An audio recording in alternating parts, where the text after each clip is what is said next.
building, you know. It was built in 1850, and a fabulous place. But it's like when you walk into the building, it's so preserved. It's like walking back in time. It really is.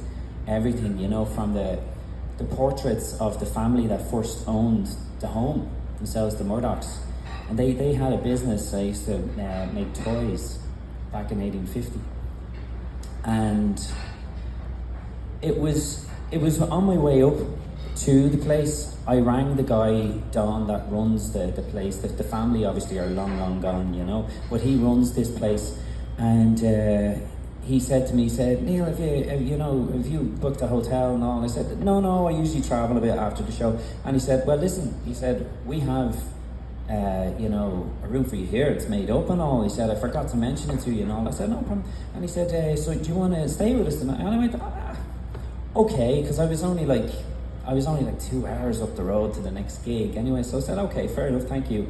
So anyway, that was fine. So we got to the house, and he was showing me around the house, and as I said, it hasn't changed, and he told me himself since 1850, like it just hasn't changed at all. And as I said, portraits of all the family in the house, and it's amazing, like old portraits, there's nobody smiles in them. They're very staunch, they're very, you know. Right. They were. Well, my God, certainly didn't smile. But and it was the same at home as well. You didn't see many smiley pictures back then, you know. But anyway, the house as well was full of old 18th century dolls, and it was endearing, you know. And there was a lot of old rocking horses as well, that when you kind of did this with them, they'd squeak because they were kind of rusted and all from over the centuries, you know. And I said to him, I said, thank you for having me and all. He said, no bother at all. He said, listen, you have the whole house to yourself tonight. I said, great, thank you. I said, are you sure you don't want to stay yourself?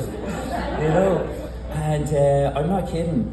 I shouldn't have asked him. I said to him, so what is the house usually used for? And he said to me, he said, funny enough, he said, it's very, very popular with paranormal investigation.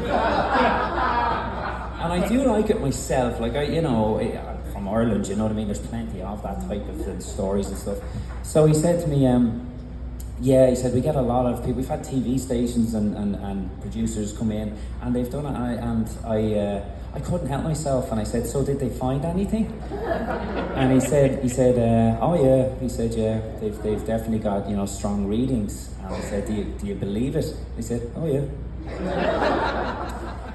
And I was just digging a deeper hole, and I said, have you had any experiences yourself? I said, oh yeah. And he said it happens.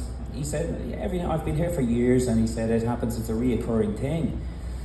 And I said, what is it? And he said, basically, a woman calls my name. And I said, not a physical woman. And he said, no. He said, a woman calls my name and sometimes asks, am I okay? Are you okay, Don? And he said there was her 7-year-old boy, and he said that's his picture there. There was a portrait of him. This poor young boy that died very young, And I said he said I think he's here too, and he was really serious and a very down to earth man, And yeah, I had to stay over for the night, and it was a long night. I was kind of like. Just peering over my covers, like, I was ready to call it the Ghostbusters. The house was built in 1850? The house was built in 1850. There was a famine in 1845, so that's why no one was smiling. Oh, really? He said there was a famine in 1845, so that's why no one was smiling. Well, I didn't do too much smiling myself, to be honest. What's that? I didn't, thank God. No, I didn't open my eyes to see anything, to be honest. I know, it was the dolls. I was just waiting for one of the dolls just to look at me and follow me. Anyway, folks, as I said, thank you very much. I'll play a bit of music for you, maybe. Some of you might know I have my little band with me that I use, and I'll